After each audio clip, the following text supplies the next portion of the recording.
Howdy, Ags. Welcome to Aggie Growth Hacks, the podcast sponsored by the McFerrin Center for Entrepreneurship at Texas A&M, where we help entrepreneurs improve their business, connect with other Aggie entrepreneurs, and support one another. I'm your host, Greg Martin, Fighting Texas Aggie class of 2001. And I'm your co-host, Chris Hunter, Fighting Texas Aggie class of 1998. Whoop! We got a little story for you, Ags. Shannon Badger is class of 2006 and is the managing partner of Badger CPA, a forward-thinking and just flat-out cool accounting firm headquartered in San Antonio, Texas.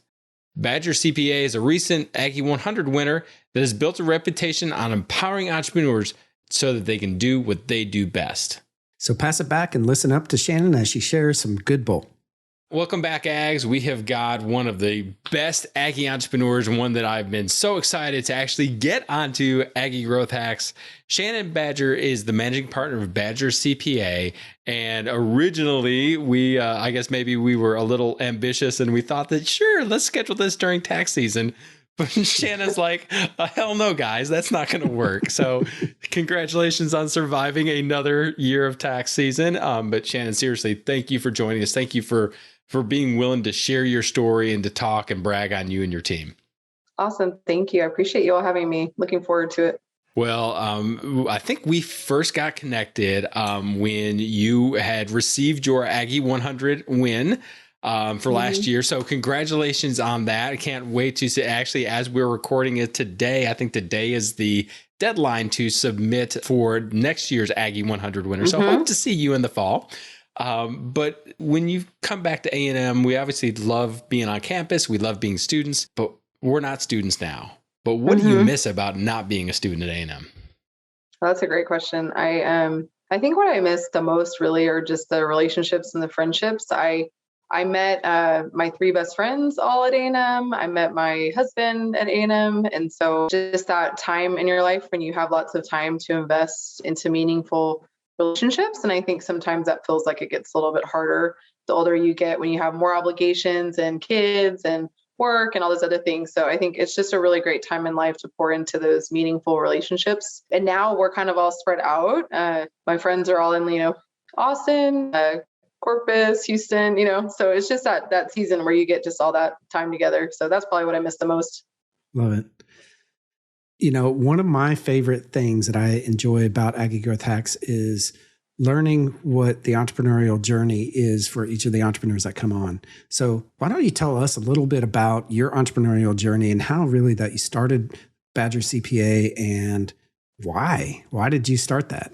This is coming from a guy that proclaims to not love accounting. So, Yeah, right. Like if I was entrepreneurialism, I think it's like, the accounting part is maybe the product, but it's, the fundamentals of just running a company, I think is really exciting and starting a business from scratch. It was actually my husband, Jonathan's idea. So he's extremely entrepreneurial. It's how his mind works. And we're about to have our third child and our kids were really little. And I was working full-time at a company that I loved. I loved my job. I was an accounting manager at an energy company. And it was just a season where I wanted more flexibility in my schedule. And I missed client service and public accounting. And so I had a few small clients that I was working with after I left that job, maybe like 3. And I was their fractional controller is kind of what we call it. But, you're a controller maybe on a reduced basis because not all companies need a full-time. And so I was doing that and, the kids were Mother's Day out kind of thing. And Jonathan was a CFO for an energy company. And then that company actually got caught up in the oil downturn in 2014 that was pretty drastic. And so he was needing to make a career change at the beginning of 2015. And I was loving the type of work I was doing. And so we just decided in 2015 that as a family, we were going to kind of put up our own shingle. And I still remember, we still have it. We sent our family and friends this form letter with our Christmas card in 2014 that was January of 15, we're officially starting, our own company. Anything you need. I mean, it was business bookkeeping, tax preparation, anything anybody needed, we would help with. And so that was kind of how it started in 2015. So yeah, it was great. I don't know that I would recommend both leaving jobs and just jumping in like that, but that's what we did. And it was definitely a wild ride that first year, but it was really a wonderful adventure. So we're glad we did it. That is so cool. So did you meet at A&M in like accounting classes or is that? We did. We were both in the professional program there. Jonathan and I were in the same group, and we actually met at a Ernst & Young intern event that they had. That's where we met. And then we were, in grad school there together. And so then we moved to Houston after we graduated and got married a few years later. Well, I want to dig in a little bit because I work with a lot of CPAs and that industry is just evolving and changing so rapidly. I mean, from the capabilities of technology to what clients are demanding of you, and to be able to morph into very much more of that fractional, I think you said fractional consultant, fractional CFO, much more than here's your tax, you are compliant with the tax code, good luck, see you next year. But it sounds like that's the part of the business that you really love. Is there any type of industry that gets a lot of value out of you and that you really love serving? Yes. So I think we kind of stumbled on it by accident, honestly. A lot of CPA firms, so like traditional model at the time, and this is about 9 years ago, was tax compliance and planning. And then a lot of firms had what they called business services, which was essentially your bookkeeping team that was mostly doing transactional data for the purposes of preparing a tax return. And then you also had like your audit and assurance services. And so we were doing mostly small business consulting, and we would do their bookkeeping and the transactional services. But then we were also starting to track like key performance indicators. We were doing people's like financial modeling and forecasting, and a little bit more on the business consulting side. And I think because of John and I's background being more on the accounting and management and analysis side and not in tax, we just sort of did what we knew. We didn't know that it was any different really. And so just sort of found a small niche, kind of by accident. And we had a handful of businesses that wanted us to just manage kind of their back office and then be their kind of trusted advisor all year. And then we would also do like their tax planning and compliance.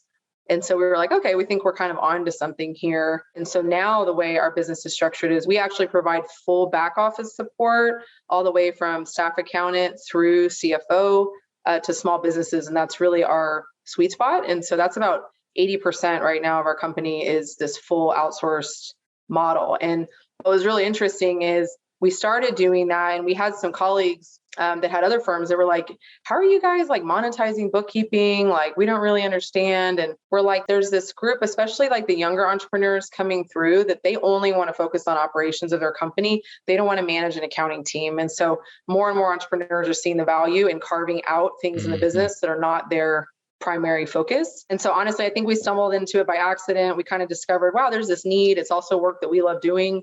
And we grew it from there. But COVID has really, fuel on that fire, because business owners before, like, well, I really need my controller like in my building with me every day. They're realizing that they don't. And so it's really expanded our company's reach now. We have clients all over the United States, and we also have team members all over too. And so it's kind of, changed into more of a national focus where we have clients in California, Virginia, DC, Florida, everywhere. So it's really opened up a lot of options, which has been cool. Wow, that's pretty cool. So it sounds like you're more like an outsourced accounting department, full outsourced accounting. Yeah, that's pretty and cool. There's a company called accountingdepartment.com, they're great. They've been around forever. And so I feel like they started kind of doing this before we did. And then you'll see more and more pop up now. There's all sorts of like outsourced back office, companies out there. And a lot of them aren't CPA firms. They just do outsourced accounting. And so it's picking up a lot of speed. And I think the CPA firm industry is having to shift a lot because business owners now are demanding a lot more consultative services in the business consulting realm versus just tax planning. I mean, they want both, but if you're only purely doing taxes, I think business owners really are wanting that CPA to be engaged year round with their business consulting as well. I think that just working in that space and seeing that part of it, what I hear in your voice is that that's what you really are passionate about. That's what you love. But to me, it's also it's a magical moment when you can talk to an entrepreneur that may be focused on operations and then you see a light bulb go off when you talk to them about something as nerdy as, working capital management or, all that stuff. But then actually then see that, oh my gosh, that's why I have a pit in my stomach. Oh, okay. So absolutely. That's gotta be so cool. If you think about most entrepreneurs, when they're trying to hire their own controller accountant, they're really hiring for a skill set that they don't understand fully. Some entrepreneurs have very strong finance and accounting backgrounds, but many don't. So the average entrepreneur starts, an engineering company, let's say, because he's a wonderful engineer. And so if he's hiring for a controller, it's very hard. Like, how does he know if that person is doing it right? It's just sort of this big unknown. And so a lot of our clients too will have us help with their hiring process. So let's say they want to have an internal accountant, we'll help hire and oversee that person and just kind of function as their advisor throughout. And sometimes we have clients that outgrow us. They're scaling really fast and it is time to hire a full-time controller, and we'll help be part of that process as well. Wow, that's pretty cool. So let me ask, what's the biggest challenge that you guys have been facing and how are you overcoming that? That's a good question. There's lots of challenges, honestly. I'm trying to think. There's lots of wonderful things too, but I would say just finding great team members is both an opportunity and a challenge for us right now, to be honest. We have amazing team members. We're very fortunate. Gosh, our team's just awesome. And they're really on the front lines, serving the clients on a daily basis. And so I think just able to meet the client demands and make sure that we're adequately staffed so that we're not burning our existing team members out is a challenge. And then plus, public accounting by nature is a high turnover industry. And so we're really trying to work to put measures in place to help make our firm a great place to work. So it encourages people to stay. We manage overtime very closely. We don't work a ton of overtime. We are a faith-based company, so that's a big part of who we are. And we have, a Bible study, and we have a prayer team, and we have a care team, and we have a very aggressive giving strategy that our team members are part of. And so there are some things like that that make our firm really unique. And we like to just love on our team members and just be a part of their family and things like that. And so I think that's an opportunity and a challenge for us, frankly, is, how can we make this a great place to work? I think that the old school mentality of you're lucky to have a job and you show up to work from 9 to 5. And I think that kind of prior way of thinking, honestly, is going to go by the wayside. And so I think it's really going to be a challenge for employers to say, why would people want to work with you? And what are you providing that makes it a great place to work? And especially in a post-COVID environment, employees have reevaluated what's important to them and what matters. And so I think that it really is on the employer for us to say, okay, great place where it's a win-win for everybody. We're providing great service to the clients, taking great care of our people, and it also works for the firm. And so that's a challenge that we're having right now, is just navigating that new normal. But I think it's going to be great in the long term for everybody. I love that you talked about having an aggressive giving strategy. Mm-hmm. I don't think I've heard it phrased quite that way, but Shannon, you said that you have teammates and clients all over the US. Mm-hmm. And so how do you instill that closeness, that culture, the fact that an aggressive giving strategy is a benefit to someone that's not here? I mean, that's one thing it's hard, entrepreneurs honestly. are having to deal with. I miss face-to-face contact. I'm an extrovert. COVID was not fun for me. I did not like being home. We have an office in Austin and also one in San Antonio. But now in the post-COVID world, our team members love being home. They want to be there to take their kids to school and pick them up. And they want to be able to have flexibility to not be in the car all day and things like that. So we're like, okay, well, what does that look like to have a space for all of us to collaborate and still have relationships with each other while also having that balance of being home with our families? And what we're working through is, do we do maybe twice a year? We have everyone come in for an on-site training, and we just kind of make it a fun thing we do a couple times a year, fly everyone in. This will be our first Christmas party in December. We're already planning for, but we're going to be flying probably about 20 people in from all over the country. But we're also probably going to be exiting one of our office spaces. So, we're kind of joking. We're like, well, we're just reallocating budget from what used to be brick and mortar to travel and training. And so I think we're trying to be creative with it. I can't say that we've totally solved that issue yet. I think that we're actually feeling a little bit disconnected as a team, but we do Zoom activities once a month too. We've done a cooking class, we've done a Zumba class, we've done a virtual happy hour and sent everybody fajitas to their house. Things we're trying to be creative with it, but this is not the same. Virtual will never be the same as in person. And so I think it's going to have to be a both and solution. Well, as you're looking forward in the industry that you're in and how you're managing those employees, I mean, what are some things that you think that's going to really be radically different maybe in the next 5 or 10 years that you guys are preparing to capitalize on? So many things. I think that automation is going to really be a huge disruptor in our industry. I mean, it really already is. But my personal opinion is that a lot of compliance and transactional work over time will get automated away. We're already seeing a lot of that, just tools and things that make it easier, like Intuit's QuickBooks Online product, for example, has rules and all these automation tools to make things easier. And so my personal opinion is the business consulting piece and the advisory piece is going to have to be a huge part of our practice moving forward, because over time, that transactional work will not add the value that it does now. So right now, being able to close books, like, you need somebody like a human that knows how to do that. But I don't know if you'll need that in 5 or 10 years. The other piece right now is we're really focused on clients that need accrual accounting or that have some kind of third-party compliance need, because that piece is harder to automate. So the primary industries we're really serving right now is we're heavy in construction, nonprofit, and then government contractors. We have lots of different types of clients outside of that, but those 3 are really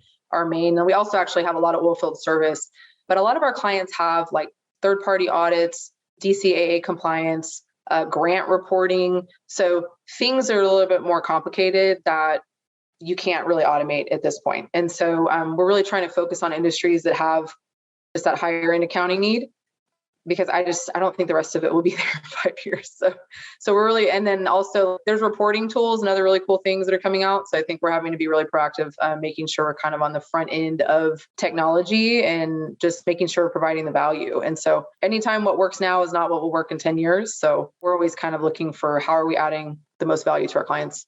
The nerd me wants to ask about your tech stack, but No, it's we'll fine. go on. We'll go No. on. Well, and this might be helpful for other entrepreneurs. Honestly, there's some really cool reporting tools. So like QuickBooks Online doesn't work for everybody. If you're a lot of like construction and stuff that has heavy job costing, like QuickBooks Online is like B+, but the online version integrates with all sorts of stuff like bill pay platforms. Like we use bill.com. There's a Concur, which is a bill pay platform. There's all these different reporting tools that integrate like Fathom and Spotlight. And so there's really cool stuff out there that can actually analyze your data for you in real time. And then all the Microsoft Office suites now through Office 365, you get like free BI. And so if you can have somebody like us help you build out like your dashboard, for example, the business owner can see every day, like the main things that they need to be seeing. And so Cool. It's like, how can we leverage technology where that business owner feels like they're not flying blind and they have access to the data they need, in real time. And so technology just keeps, making it easier and easier, which is awesome. But you still now probably need to hire somebody like us that knows how to do it. But over time, I think they're going to make it easier where you're not going to have to be a CPA to figure out how, so that's what we need to be ready for. Yeah, I think you're building Jarvis. So they're entrepreneurs are a bunch of Iron Men flying around and you're just helping them build out the tech stack. Oh, it's awesome. I love entrepreneurs. Like they're my favorite. Like our clients are just the most fun people. And I think it's very rewarding. Like, we try to help our team connect their why sometimes. And, we'll have a client that maybe went from a 1 million company to like a $20 million company 3 years or something like that. And trying to encourage the team how they were a really huge part of that, because businesses can't grow and scale if they don't have good data and they don't have somebody helping them understand their numbers. And how are we going to allocate payroll? How can I see what divisions or what business lines are working, or I don't know, forecasting cash and all these other things. And so I think sometimes accounting can feel like a grind, like it's a hard job and a lot of work. And so it starts to feel kind of mundane. I think if you don't remember like the why you're doing it, is really to support like this business owner with making business decisions. And it's actually improving like his ability to spend time with his family or her family, give in their community, hire more people. And so our mission as a company is to improve communities through helping businesses be successful. And so that's how we feel like we can impact like the communities that we're in, because if businesses are thriving, the community will thrive. So that's really our why. Love that. And I love how, you're talking integration and geeky type stuff, but at the same time, you're talking, how do you take that data and how do you actually make sense of it? And you got to have a person in order to do that, right? That can actually make that make sense for that entrepreneur. So. And our clients are great. Like our construction clients right now, like they've had a wild year as well, right? Like all the supply chain stuff and just managing inventory and jobs and POs, and that whole environment has changed in the last year or two. And so I feel like our team has a really unique opportunity to be able to be the helper. And so I think accountants naturally mostly have like servant hearts and want to be helping people. And so I feel like we get to come to work every day and just get paid to like help others. And so as long as we can keep that frame of mind that it's, if God gives you this ability, like how are you using that to help others? And if you're in that headspace every day, it doesn't feel like work. And so I think that's our job as the leaders of the organization, is to help connect that why. Because if you think you're just like closing books and sending financials, like it's pretty unexciting, So speaking of, we talk about this all the time on Aggie Growth Hacks, what your big, hairy, audacious goal, right? Your BHAG. What's your big, hairy, audacious goal? I was trying to think, like we tell our team, we actually have, it's called a vision traction organizer, but literally our vision, we've told people, is we want to be a $10 million company with 65 people that we love working with. And we want to have the best team members and the best clients. That's where we're going. We're not trying to build the next like regional firm. That's not our goal. We want to stay like a small boutique relationship firm. Like that's always what we've been. And so we're like 10 million, the best 65 people and the best 200 clients. And so it is very clearly defined. Like that's literally where we're headed. And we measure that every quarter and we let the team know where we're at, like on goal. And the great part is we're like, once we get there, then we can decide like what services do we want to provide and what clients are the right fit. And do we need to make any adjustments, and how can we invest in our team members and training development and things like that. And it's funny because 3 years ago, that goal felt like so like the BHAG goal. And now we're probably like 3 years from actually hitting it. So now when I say it, I'm like, it doesn't feel like a BHAG anymore, but like 3 years ago, it really was. But I think that's part of why it's important to define what the goal is, because like we've actually been able to look back like at our strategic meetings from before and just be like, oh my gosh, like the team's come so far. It's so cool. So yeah, it's like define it so you can go chase it, right? But then there's nothing that says that when you get to that 10 million, that you can't change what your BHAG. Correct. And it may be like you said, maybe, hey, we're going to stay boutique, but we're going to change some things to make it a better quality of life for our customers, a better quality of life for our teammates, and to be able to really find ways to. So you're going to take all that energy and creativity that it took to get to a revenue goal and take it into an impact goal. That's absolutely really amazing. Absolutely. I like that thought of having like the impact goal, and, once we do get there, and I think, the business can have such an impact for clients, community, team members, and what could that be? And, just kind of blue sky thinking around what that's going to look like when we get there. One service line that we're excited about is our implementation group, as we're really starting to focus on ERP implementations, which is a new service line for us. And we're just seeing our clients kind of outgrowing like the small ERP? QuickBooks type. Sorry. It's like, it's enterprise risk. Gosh, I should know what that even means. It's funny. I'll have to get back to that. You're gonna have to cut that out later because I don't remember. But protocol, an ERP platform is just kind of like your full platform where it integrates like your accounting, your operations, your sales, and it's all like in one system. Enterprise planning, resource planning. Enterprise resource planning. Thank you, Chris, with the Google. Thanks, Google. I was like, I don't even know what that stands for. So we're actually focused on implementing Sage Intacct is a software that's really great for like construction and nonprofit primarily. And then Uninet is an ERP that we recommend for our government contractors. It actually automates a lot of their reporting requirements. And so it can spit out like their indirect rates, where they're at on their contracts. Their project managers have access to information they need in real time, stuff like that. And so what we've discovered in the small business space is really that operations to accounting, again, to go back to the engineering example, like a project manager needs access to real-time data, like where he's at for that project, expenses, where he's at for the contract and estimate and things like that. And the accounting team is usually like a week behind trying to get all the data, available to him. And so what these ERPs help do is get everybody connected through one platform, and it helps speed that up. And so we have probably 4 or 5 implementations we're doing for clients this year just to help them kind of get their system to that next level. And so our hope is that we can kind of continue to grow with our clients and make sure that they have everything their business needs to be successful, really. That is so cool. Well, Shannon, thank you so much for walking us through kind of your vision and where your guys are heading. But we're going to pause right now for a message from this episode's sponsor. And we're back. Okay, so we are in the lightning round, and we've got one rule in the lightning round. Each answer to the question is 1 minute or less. So what is your favorite hack? It could be a business hack, a personal hack. What are you doing that we need to learn about? This is very practical. It's probably boring, but there's this technology called SaneBox, SaneBox. And it's an AI tool for your emails, and it memorizes all your folders and what you need to see and what you don't need to see. And so it's kind of like having a personal assistant. Like you can build out all your folders and it'll automatically know like what's urgent, what's not urgent.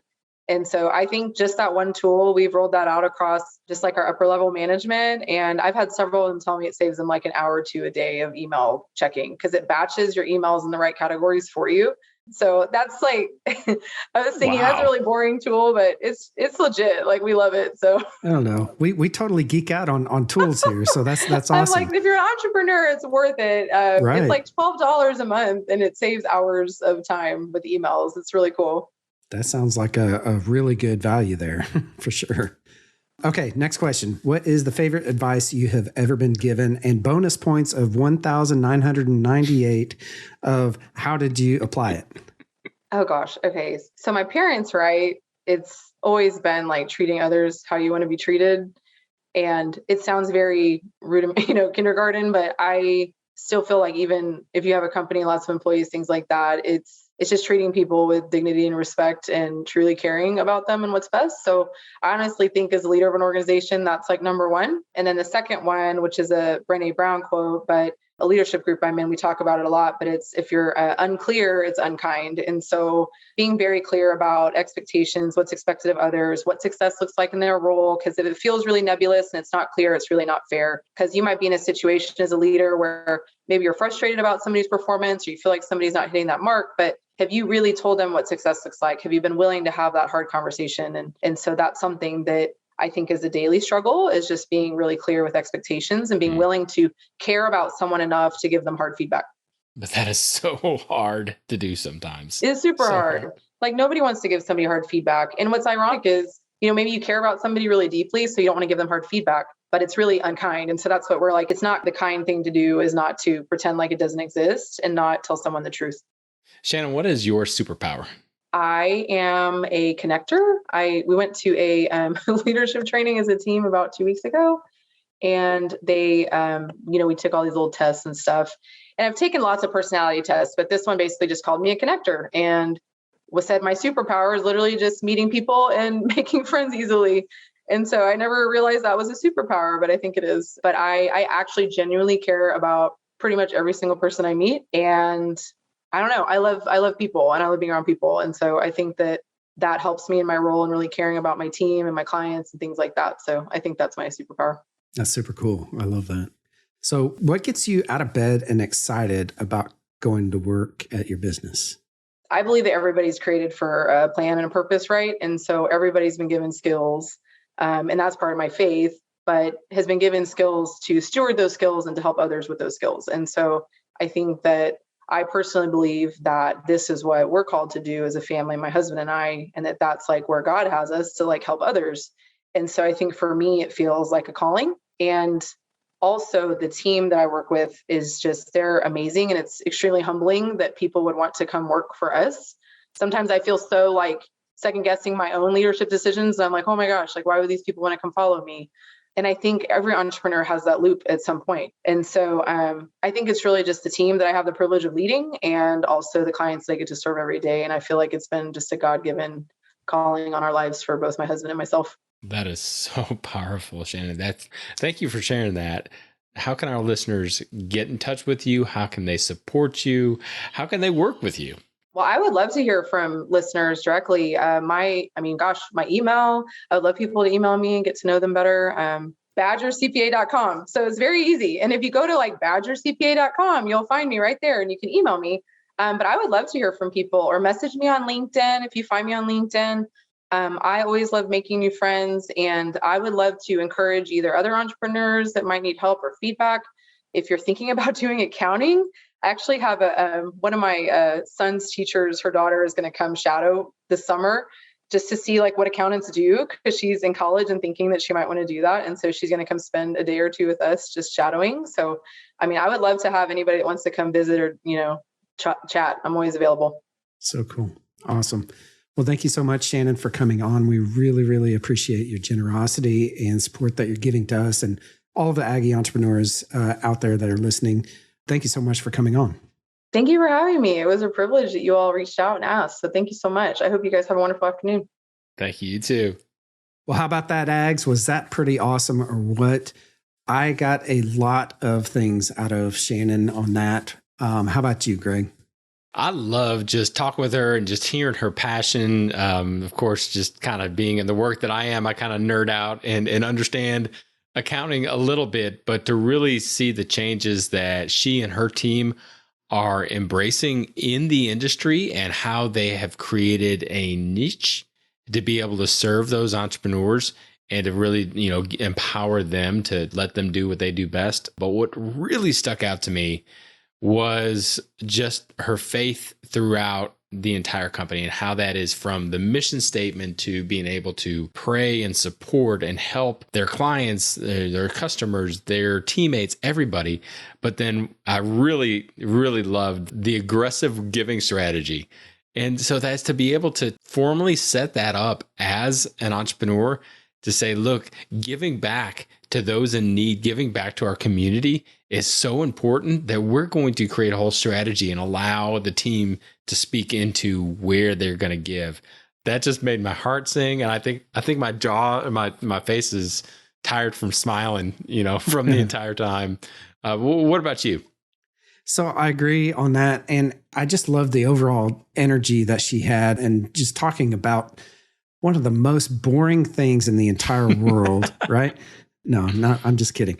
But it is to me. But accounting isn't all that sexy, right? For the most part. But the way that she talked about it, and really what stuck out the most was that treating others the way that you want to be treated, right? And we've heard that a lot, honestly, lately. It seems like that we've heard that from entrepreneurs that they're really focusing on people versus focusing on money and growing the company. And while all of those things are important, I think that really focusing on the people that, one, that you're helping, and two, on the people that are helping those people is super, super important. And the other thing that I really took away from her was being unclear is being unkind, right? That was like, I wrote that down and started about 3 times, because it is so true that if you're not clear on what you want or where you're going with the business or where you want to go with the business, or even on what certain tasks or expectations are, then that really is being unkind to that person because they don't really know. How could you hold them accountable for that? So that was actually 2 things, I guess, being unclear and, being clear, not being unclear, and treat people like you want to be treated, the golden rule. Well, Ags, that's going to do it for this episode of Aggie Growth Hacks. We hope that you enjoyed it. And we hope that you actually reach out and connect with Shannon to be able to learn from her, to be able to nerd out on accounting, to be able to just be encouraged by her and her team. We hope that if you're not connected with Chris and I, that you connect as well with us on Facebook, LinkedIn, Instagram, wherever you're at. When you're on the interwebs, we hope you look at aggiegrowthhacks.com, where you can hear this episode that we had, you can hear the previous episodes, and all of our other great content. We also want to give a huge shout out to our sponsor, the McFerrin Center for Entrepreneurship at Texas A&M University. Since 1999, the McFerrin Center for Entrepreneurship has served as the hub of entrepreneurship for Texas A&M. If you're an Aggie entrepreneur or even a wantrepreneur, head on over to their website to find a program that's right for you. Just go over to aggiegrowthhacks.com/McFerrin. Join us next time when we connect with another great Aggie entrepreneur and learn how they hack their growth. Until then, I'm Chris Hunter. And I'm Greg Martin. Thanks and gig 'em.